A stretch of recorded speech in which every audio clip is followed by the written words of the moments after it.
Syekh Mansur Cikaduen. Terus manehanana ke Mekah, di Mekah terus ibadah cek manehanana deka Indonesia deka Indonesia kan naik kapal kebal, baheula makan naik kapal cai. Angkleng-angklengan sabulan, sedangkan urang ieu teh henteu ka dieu dipanggil ku urang Banten. Berangkatnya melalui sumur Zam-Zam. Tap naik di Kedomas. Berangkat, jauh kan lebih. Coba itu pakai lalagaan, masya Allah karim, masya Allah di Kadomas mantap kaya tak urut sumur dah eta teh perlawanan pertama, kedua kali, si kedua Cibulakan, muncul nyana ge kaget, lantaran buncal munajat ke Gusti Allah, cek Gusti Allah Mansur, kusia. Tutup pakai Quran. Kan ieu mah Quran. Ulah loba omong, tutup pakai Quran. Jadi batu Quran. Nanti disebut batu Quran. Di Banten batu boga sejarah, lain lalagaan tambah turun temurun urang sejarah kos kitu. Masya Allah karim. Mulai ti di Syekh Mansur, panjang lah mun dongeng nama segala Cikomoro panjang lah. Langsung nyana diundang ke Gunung Karang, ke Sumur 7. Naiknya nak luhur, naik lain make suku, make babacaan la ilaha illallahul jalilul akbar. Bismillahirrahmanirrahim. Terus kan ulah maksudnya kusia didarengekeun, ke kusia dipraktekeun, lain jang ibadah endahan jang tuh siapa kadinya bae, gilir lah naon lah. Atuh aya babacaanana. Tuh. La ilaha illallahul jalilul akbar. Bismillahirrahmanirrahim. Bumi buleud. Anu nahanan malaikat. Malaikat meunang tina nur Kangjeng Nabi Muhammad. Dengan kekuatan nur Kangjeng Nabi Muhammad, bere kula kekuatan peureum hiber ge urang. Cih atuh, ka bage moal aya nu kaluar ti nur Kangjeng Nabi. Ya Allah ya Rabbi itu babari babacaanana eta. Coba cenah kukula atuh lain sabaca-bacaana. Kudu ditapaan heula di jero cai. Ngeueum sajam ulah kaluar-luar. Dimimitianana ku panglima heula. Kaluhur innalillahi wa inna ilaihi. Kula eta moal pikuateun. Moal pikuateun mah moal bisa. Syekh Mansur mah, Syekh Asnawi, kemudian atuh kabeh Syekh Abdul Karim, Syekh Manokati atuh dibere kuat ku Gusti Allah, tek kuat, naik nyana ka Gunung Karang ge atuh lain lempang hiber encan dijamah ku manusa baheula. Datang ka luhur pas waktu salat zuhur. Allahu akbar, eueuh cai. Cek cara ieu cai jang wudu ditepak. Plak. Jadi sumur hiji.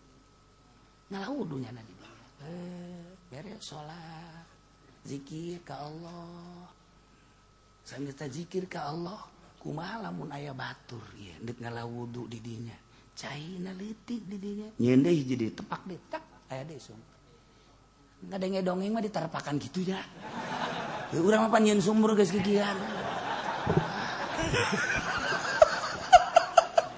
Deres sama kikian ge 10 meter 12 meter zaman urang baheula ku hari kapan make mesin konceng tilu poe can mangi cai saminggu nya gandeng tatangga kabeh geus kararieu bae konceng durut geus teh datang ka anak udah dapat berapa Mas 50 ada airnya belum ada sial ada juga asin biarin emang tuh urang teu kebeneran masyaallah tapi Syekh Mansur datang ke 7 tek 7 sumur di eta teh jang nyana, jang babaturan, jang ahli-ahli dinya, jeung jang tatangga, jang anu zarara. 7 nu mantap. Jadi lamun urang nyaritakeun Syekh Mansur emang kumaha gitu. Ya Allah ya Rabbi. Tidinya lah tetap titip panjang dongengna. Tah ieu sumur 7. Digunakeunana ku wari ku jawara. Geuh, lamun datang ka dinya aya cahian geus jagoan kajen ku kumaha. Mun datang ka dinya cahian. Nah, lan lain-lain sebagainya. Eta teh keur carita hiber karuas. Slek yen sumur plak aya lah 7. Dititip kunyana. Nah, moal dibejakeun tah nu kuari katitipanana aya keneh. Arwahna maksudna sia masuk aju di mana? Terus gitu endek eta naon tuh sia ka ditu. Eta kos kari itu kan hebat amat dibere kuat ku Allah bi an nuwaffiqahu lil amal. Mentang mata nyana teh sapoe-sapoe ting teh sare biasa bae. Sare sajadina bae keur ngaji los eta ge nanggo si Allah. Terus sia masuk aju kasinggung lain. Urang mah kunaon atuh ngaji teh ieu ngap bae wiridan teh ngap bae salat ge nang maksakeun ieu teh teh dibere taufik ku Gusti Allah. Lamun dibere taufik mah masyaallah nu mantap ibadah teh urang teh nu paling hebat mah lain Allahu akbar bismillahirrahmanirrahim alhamdulillah lain eta Allahu akbar Bismillahirrahmanirrahim kalawan jebut jenengan Allah anu Maha Rahmanir Rahim alhamdulillahirabbil sadaya puji tangtu ka Allah anu mangga lain eta salat mah asli mah tah salat kos kitu mah teh bupati ge kos kitu gubernur kos kitu aya keur salat kabehan santri ge kos kitu kabeh tah salat jajabur tah kos kitu salat jajabur tah salat mah asli mah lain kitu salat model Kangjeng Nabi nu Kangjeng Nabi lamun salat teh cek Kangjeng Nabi teh asa ngobrol jeung Allah sehingga hazan kariweuh kasedih eueuh di bawah salat nu mantap di mana pusing Kangjeng Nabi mah salat kuncina kan kitu dina hadis di mana pusing baik pusing dunia maupun pusing akhirat pusing agama salat tentrem sebab tas kapanggih jeung Allah urang mah mun kuari keur centrang salat puyeng sabalikna urang mah salat bae ada pararuyang aing kurang tah salat puyeng aing mah reungit ambalayah reungit nyara rocoan ka aing tah eta teh kuat beda teh dibere taufik mah diuk ke tentrem deuk baca shalawat ngeudaheun ya Allah tah kuat taufik lah nah ieu lah ketika kiai-kiai dibere taufik ku Gusti Allah daek ngamalkeun Al-Qur'anul Karim daek ngamalkeun isi kandungan Al-Qur'anul Karim nu diterjemahkeun ku para ulama-ulama ku para salafus sholih makanya na leuwih hati-hati leuwih apik leuwih hati-hati leuwih apik leuwih hati-hati emang dek diangkat meureun ku Gusti Allah jadilah sholihin naik jadi waliun min auliyaillah nang Allah dikersakeun ku Gusti Allah dibere daek dibere mantep beramal teh sehingga asa jeung Allah teh nang Allah lain nang nyana ketika ku Gusti Allah dak diturunkeun ilmu aya di nyana Quran aya di nyana naon kitu ngaranna maca kitab aya di nyana hukum aya di nyana dak teges le baranglah nyana jeung pamarentah baranglah nyana jeung partai lain jore jeung partaina jeung pamarentahna kudu asal ulah hayang pamerena ulah ngadahar pamerena sebab ieu keur berangkat sabilillah yo jingjing kurang bupati jingjing kurang gubernur sing bener sia dibere duit ulah emang leutik kudu gede we tolol ieu we ulah urang berangkat yuk urang rarapih ieu Banten urang rarapih ieu Jakarta ulah segala dipimpin ku kafir segala naon. Iya teh mah negara tuh penting mah jujur bae. Dek jujur kumaha kafir pugu ka dirina ge ngabohongan bahwa pangeran teh caknya batu. Ca dirina bae ge gezolimin zolim atuh ngomong ka batur. Ulah sok ngomong teh di Jakarta kiai boy ini mah kafir juga adil cakna da teh podo seros sia mah tuh. Ku pangeran ge teu ngarti nya dek adil di mana tuh. Jang dirina ge zolimin zolim atuh kumaha jang batur. Kararesieun ngomong kos kitu bae ge. Aing ngomong kos kitu ge mah keur jelema bae. Ieu cenah loba, teu dianggap jelema aja ku aing mah tuh. Aduh, aya ge panglimana di dieu atuh eta prajuritna pan.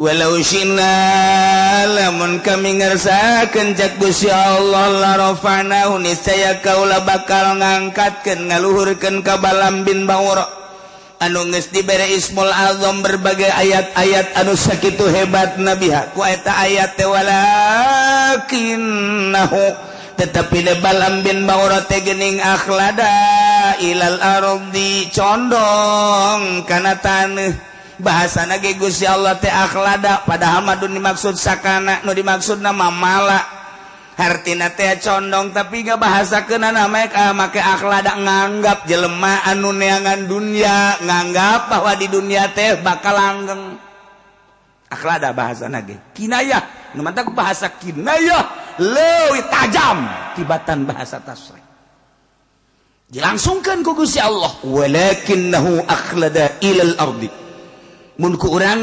disogolkeun tetapi de Balam bin Ba'ura nganggap langgang di muka bumi ieu sehingga ayat-ayat Ismul Azam nu sakitu hebatna diojol ka dunia mantap kiai mulia eta teh ku Quran kiai mulia eta ku kalam ulama kiai mulia ku rahasia-rahasia ibadah nyana disebut kiai diojol ka partai Golkar goblok tah kiai secuil dunia hila kemuliaannya diojol datang ka dolor kabehan wajib milih Golkar namun teu milih Golkar sia ujianana cilaka tuturkeun ati Allah wa atiur Rasul dengekeun ku urang teh kiai eta sabaraha taun kakuatanana ujianana ngubrus ka sumur parem bener sadaekna bae atuh ngomong teh atuh sederhana bae sih cara Kipu Doli endek mah maksudnya sederhana bae itu dulur gitulah atuh aya waktu mah urang hayu bae darah rukung lingsem heuh kalem atuh jero mah akur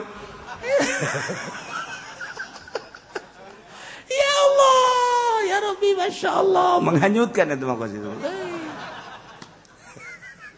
ieu bahasa dage lain lalagan pohara walakinnahu akhlada ilal ard mun ku urang dijabarkeun panjang melalui ilmu bayan mah hiji kinayah nomor kadua na bisa dijadikeun bayan bajis berarti akhlada bimana sakana geus jelas ti dieu teh ilal ardi maksudna mah lain taneuh tapi dunia lantaran dunia teh di jerona adalah taneuh padahal mah dunia mah materi Gusti Allah wa mala ilaiha wattaba'a hawa condong kana dunia nuturkeun ka hayangna anu hina sehingga jana ngadoa wani ngadoakeun core ka Kangjeng Nabi Musa alaihissalam padahal Kangjeng Nabi Musa diangkat jadi rasul endek sabilillah jihad fisabilillah merangan musuh-musuh Allah ditahan ku doa Balam bin Ba'ura cilaka Balam bin Ba'ura dibere hadiah nu embung-embungan ge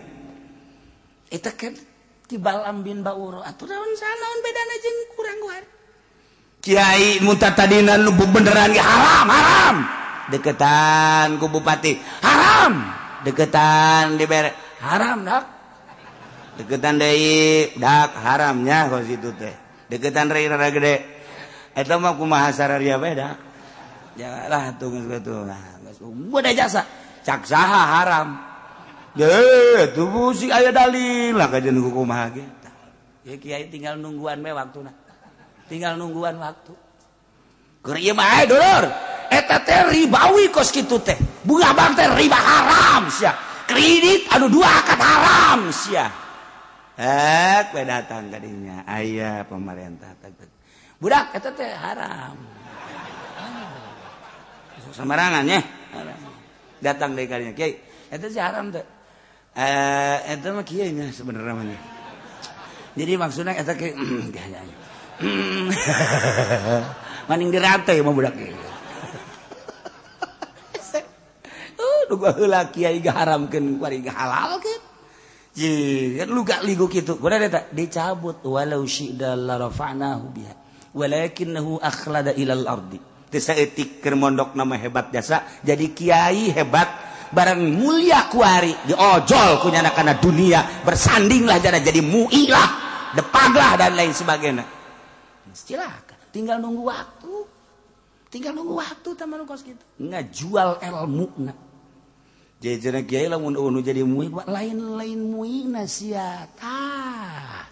Korup jeung pamerena lamun nya jadi muid negakeun hukum di negara Indonesia hurung sia kajian hukum lagi. Hurung. Lamun sia geus nyaritakeun hurung berarti kabeulem sia.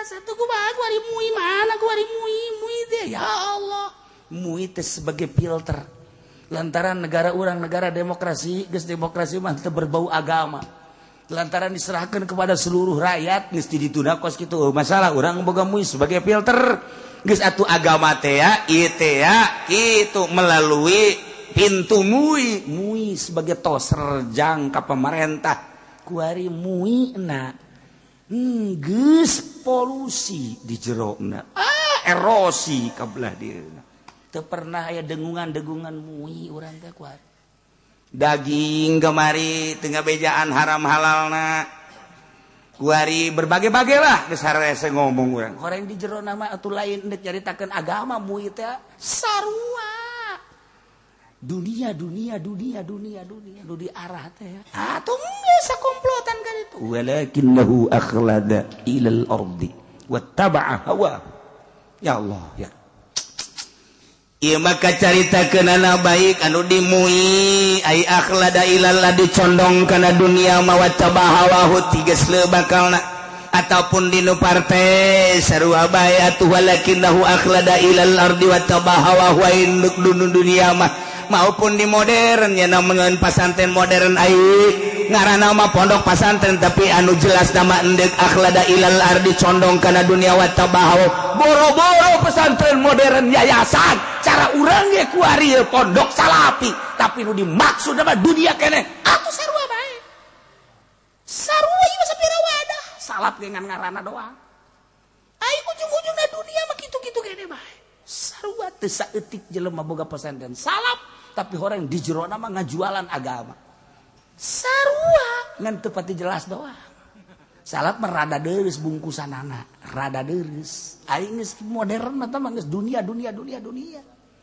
moal nyaho ka Allah bae kajeun kumaha kajeun ngomongna Allah-Allahan bae ge moal sebab lamun endek bener-bener ka Allah kembali ka salap wajeun sasaha ge presiden deuk ka Allah kembali ka salap gubernur deuk ka Allah kembali ka salap pondok pesantren modern jelemana maksudnya deuk ka Allah pasti ka salap sebab tuntunan nu asli deuk ka Allah salapi modern mah hanya omong-omongan ada doang sok renungkeun geura ge renungkeun ku urang deuk ka Allah mantak nu paling pake kasieun ku Amerika pondok pesantren salap pondok pesantren modern mah geus dianggap batur nyana komo tanpa pemerintah mah anak sulungnya anak sulung iya pondok pesantren salapi cek Amerika waduh hese sebab ngadidiknya jangan mah biasa bae tapi di mana geus jadina pondok pesantren modern mah ngadidikna pohara jasa tahajud berjamaah salat tasbih berjamaah salat dua berjamaah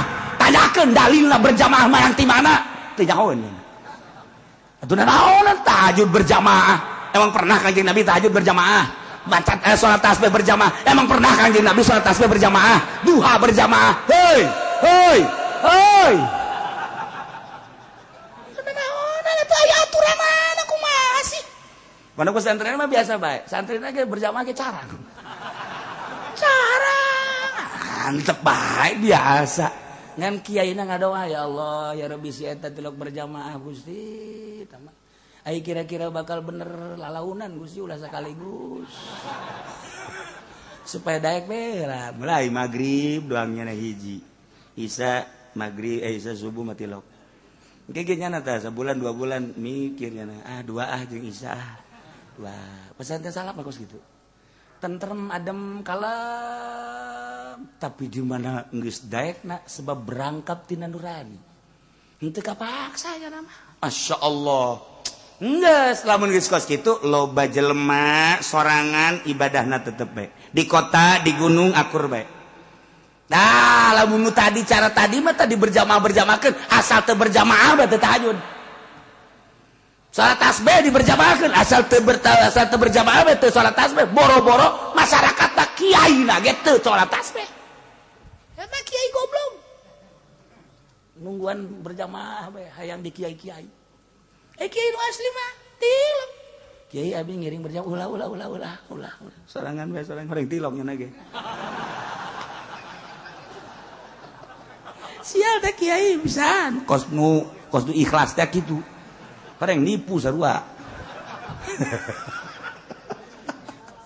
Iqbal Ambin Banguro nyana teh kapincut ku dunia akhlada ilal ardi wattabahawa pamere pemerintah pamere tokoh akhirna tigesle nyana ngadoakeun jahat ka Kangjeng Nabi Musa alaihis digambarkan ku Gusti Allah famasaluhu kamasalil kalbi tahmil alaihi alhas au tatsrukuhu yalhas sifatan jelema model ban lambin bahoro ma eta percis okos anjing masyaallah kumaha eta anjing tayin tahmil alaihi lamun anjeun ngusir ngahardik yalhas anjing mangelel bae aya anjing datang ka urang-urang digebakeun hus anjing mangelel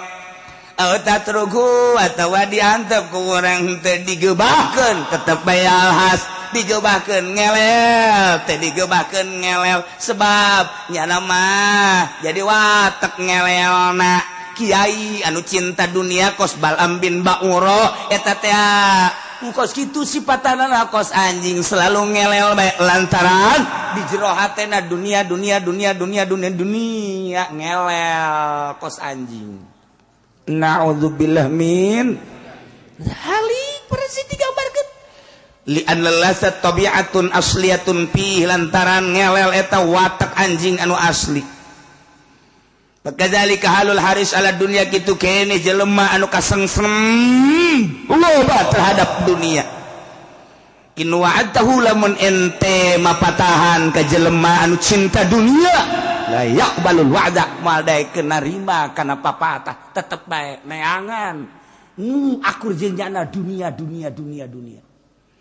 lamun diantep kurang henteu dinasehatan walam taizu pawarisun aidon tetep bae dunia bae kiai lamun enggeus kos kitu percis digambarkeun anjing ku Gusti Allah ngelel bae di mana bae dunia yen pondok pesantren modern maksudna dunia sakamana maksudna dunia di ondangarium maksudna berkat dunia silaturahmi ge ngan ngaran doang nu dimaksudna dunia neangan ka murid ge dunia kiai kos kitu gambaranana anjing mal bisa dinasehatan sama kiai kos kitu kurang dinasehatan ngelel bae marah malah ngegel bisa teu dinasehatan ngelel bae ilah kiai mantap kiai asal dibere bae ku pemerintah komo haju asup ka Golkar ngelel bae teteh ngelel dunia beubeuleun bae ka pendopo dunia maksudna diondang ku bupati dunia maksudna naik ka panggung dunia maksudna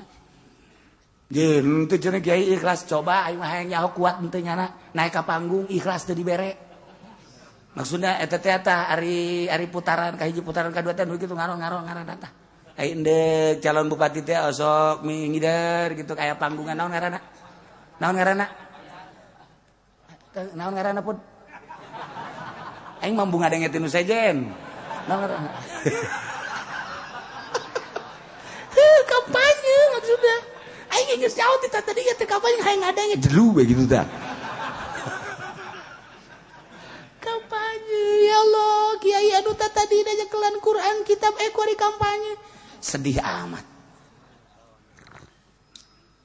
amat hina amat di dadana aya Quran di otakna aya Quran kunaon atuh pake ngadoakeun bos kitu hina amat cicing kiai mah ngadoakeun umat can bisa salat supaya bisa pemerintah anu nakal supaya lempeng ngadoa ka Allah datangnya ka imah nasehatan ketika nyana diondang ka ditu ulah yang pameran nasehatan eta kakara kiai bener mal kebal umurna gege Kebal umur di penjara nya na.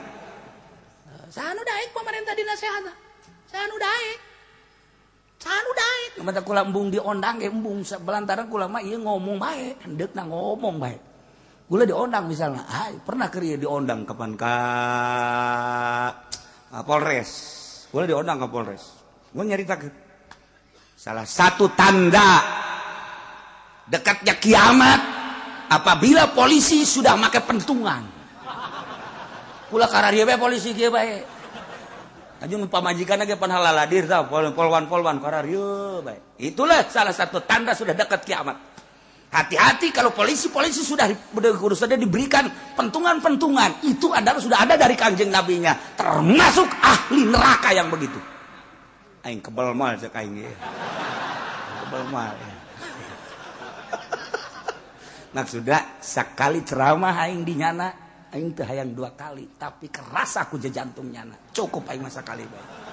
Alhamdulillah datang ku hari teu diondang dong deui. Henteu mah aya ge ngodang ulah cenah ge uci mah kos kitu teu ngeunaheun. Itu kahayang aing, berarti keras aku hatenya na cukup aing mah. Terus wasiatkeun ku sia tah ceramah aing ka anak buah sia terus datang ka kuari. Cukup aing sakali ceramah ngeretek kabehan. Beres geus. Tapi teh yang 2 kali geus. Iki podo 5 lain. Maksudnya supaya sekali deui alhamdulillah gitu kan. Lain deui. Lain ki podo 5 sia ge sarua. Nganu aya nyana bae digigir ieu. Jadi kiai betah jasa temang di pendopo bae, di Polres bae kiai na tau ge, kiai teh bener. Kiai bener moal kebal. Moal kebal buktina aing sakali doang. Aja cenah bejana aing dibahas bae terus bae sababaraha minggu eta materi teh dibahas ini begini pertimbangan. Hayu ku sia kaji anjing mah aing mah teu boga pikiran naon penting sia balalener. Alhamdulillah kuari. Asal ka imah kula betul mawanu ka sakarieu teh eta. Sicarekan cenah ku kiai. Ya teh di hadis teh jiga tuh kos kitu dibejakeun bae ka jarang geus. Beres.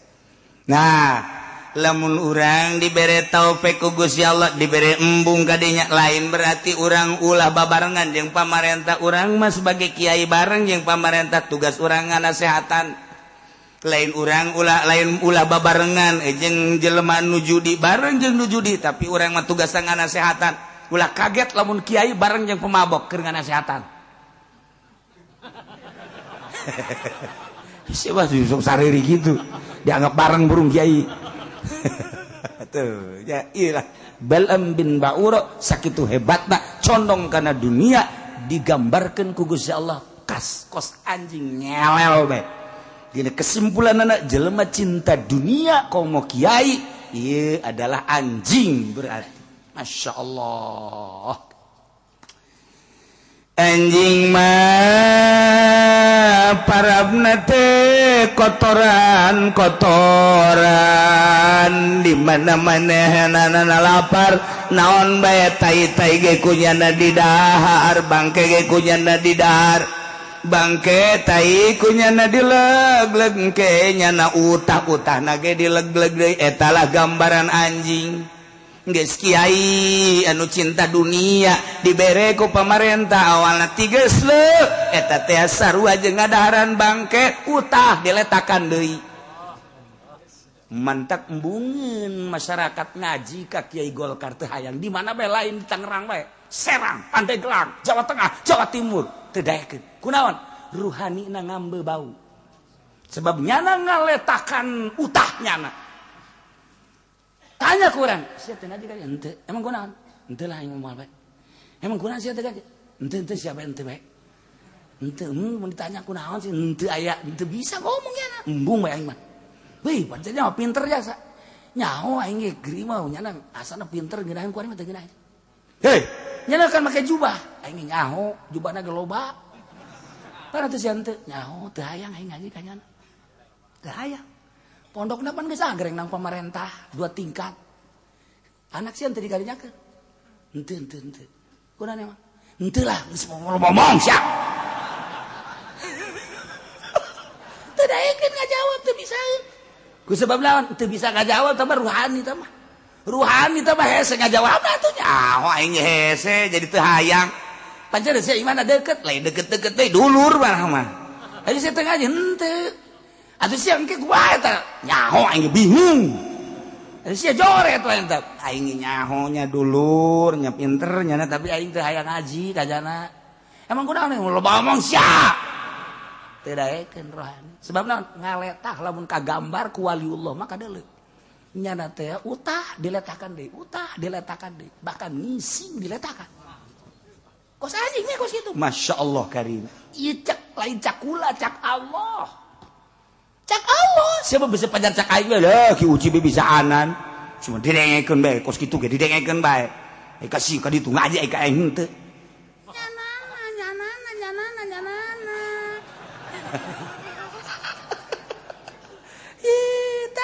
Famasalu tapi jangan takanyana. Famasaluhu kamasalil kalbi tahmil alaihi yalhas au tatruku yalhas. Anjing mah mawa barang dahareun ngelel, digebahkeun ngelel, lapar ngelel, diantep ngelel, tanda bahwanya nama selalu ngelel. Geus kiai anu cinta dunia kos Bal'am bin Ba'uro eta teh selalu ngelel bahkan ki Bal'am bin Ba'uro mah dibuktikan nyata-nyata letahna ngelel datang ka dada. Bukti nyata teh mah ngelel bae Kiai nu kuari henteu aing ngelel mah henteu ngan maknana makna ngelel mantap ka kiai bener ngomongkeun bae di mana bae ngomongkeun bae nya mah ngomongkeun bae sebab bensinna teu beres bensin teu ngomongkeun ngan kiai Allah mah diomongkeun malah ngeunaeun nya mah sebab eta hadiah ti Allah lamun aya kiai geus jadi solihin atawa jadi wali Allah diomongkeun nya mah seuri we alhamdulillah kunaon eta hadiah ti Allah dosanya na diserot ku nyana seakan-akan nyana keun nyerotan dosa urang bersih nu diomongkeun anak mantap ngadoa lagi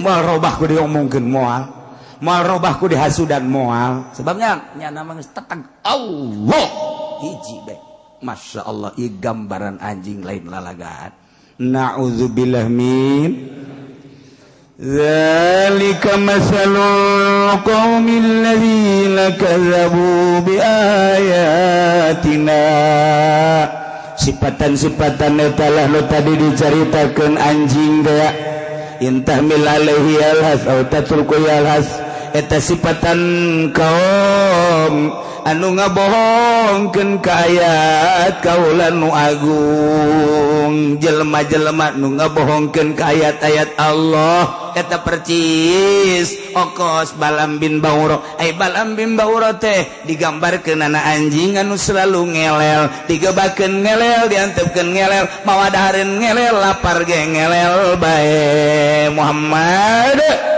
faqasusil qasas la'allahum yatafakkarun caritakeun ku anjeun Muhammad al-qasas dongeng-dongeng ieu teh caritakeun Muhammad ka para Yahudi dongeng Bal'am bin Ba'uro anu digambarkeun seperti anjing yakni kesimpulan jelema cinta dunia teh ieu adalah seperti anjing yakni jelema anu ninggalkeun agama ngajual agama eta teh percis kos anjing Muhammad faqasusil qasas bejakeun dongeng-dongengkeun ku anjeun Muhammad ka para Yahudi khususna umumna ka urang kabehan maksud la'allahum yatafakkarun manawa para Yahudi teh berpikir bahwa jelema nu cinta dunia teh horenganan gambaranana anjing anu kadituna lamun nyana tadabur mikiran tafakur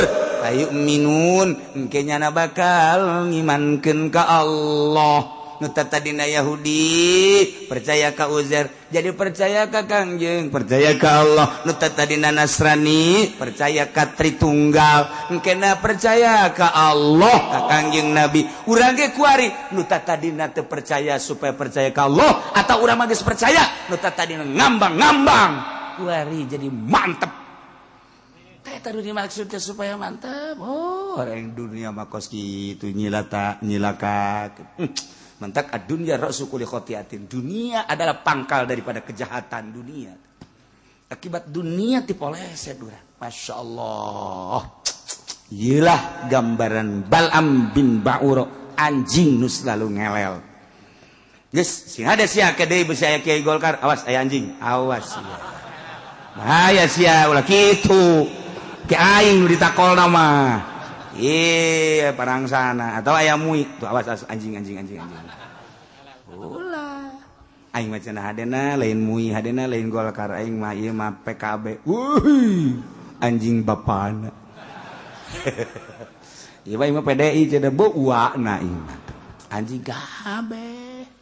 Kecuali lillahi ta'ala. Kalau mandek nanya bae, kira-kira nu di partai kiai aya udah lillahi ta'ala. Sok nyanyawanan siapa? Can dibere nyaho can nyaho geus nyanyawanan. Sogol sia teh sopan sia. Ai mah kieu bae atuh ieu mah geus ai kos kitu sia mah lah. Geus pangnyontoankeun bae coba kiai saurang bae nu mana kiaina. Tuh pan neuleuh ka dieu kabeh heran ieu mah. Pajar nya bae. Keur ieu.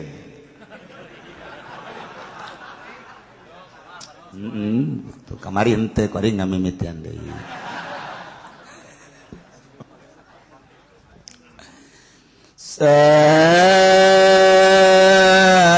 Masalanil qaumul ladzina kazzabu bi ayatina wa anfusahum kanu yazlimun. Allahu alam bemoro di panggoreng-goreng nasipatan kaum yani jelema nu ngabohongkeun ka ayat kaula nu agung ceuk Allah oge panggoreng-gorengna kaum mah anu kanu yazlimuna anfusahum anu ngazalim ka dirina eta lah pangjore-jorena kaum teu percaya ka Allah jahat zalim ka dirina. Percaya ke Allah, cinta dunia sehingga ngagesle cinta dunia mengkol akhirna tengah hiji jeung nu bener kos ki Bal'am lain kuduna mangadukung ka Kangjeng Nabi Musa alaihissalam dalam rangka li'ilai kalimatillah sabilillah endahan nyana nu ngahalangan jihad na Kangjeng Nabi Musa berarti bertolak belakang datang ka kuari jelema cinta dunia jeung kiai-kiai anu beneran tengah hiji bae kiai ieu ka ditu ieu ka dieu kiai ka ditu ieu ka dieu di jero hatena adalah cinta dunia. Na'udzubillah min zalik urang geresep kana dunia mah tapi urang nyuhunkeun ka Gusti Allah mudah-mudahan urang kabehan dibere resep kana dunia sakadar jang tatalang raga ibadah ka Gusti Allah. Abeh urang salamet kabehan fi dunya wala akhirah. Terakhir sakumaha tadi horeng kabeh kersaning Gusti. Urang datang ka dieu kersaning Gusti. Urang teu bisa nolak kana maksiat kecuali taufik Gusti. Penta ka Allah atuh. Jeung tafakuran geura ge. Renungkeun ku urang. Aing dibere ku Gusti geus datang ka mana? Ngalaksanakeun salat teh ieu teh ku Gusti geus datang ka mana dibere penghormatan jeung anugerah teh wali Allah teh la jalain nang nyana nang Allah dibere penghargaan daek ibadah zahiron wa batinan jeung henteu lesu-lesu ibadah teh boro-boro dia pitah salat tahajud puasa cacak-cacak dititah perang nyawa tarohanana teu berateun wali Allah. Sebab teu kebal hirup di dunia. Jelema jihad fisabilillah maot di medan laga langsung sorga. Nu ieu di imah bae embung paeh. Tinggal nunggu sabaraha tahun sih nyana embung paeh nyana teh embung paeh. Tapi teu ngahargaan ka agama. 10 tahun, 20 tahun, 30 paeh kana paeh. Di akhirat teh berbeda engke. Masyaallah kari. Renungkeun geus datang ka mana urang menghargai Allah sehingga orang dihargai Allah subhanahu wa ta'ala. Orang menghargai Allah bakal dihargai Allah.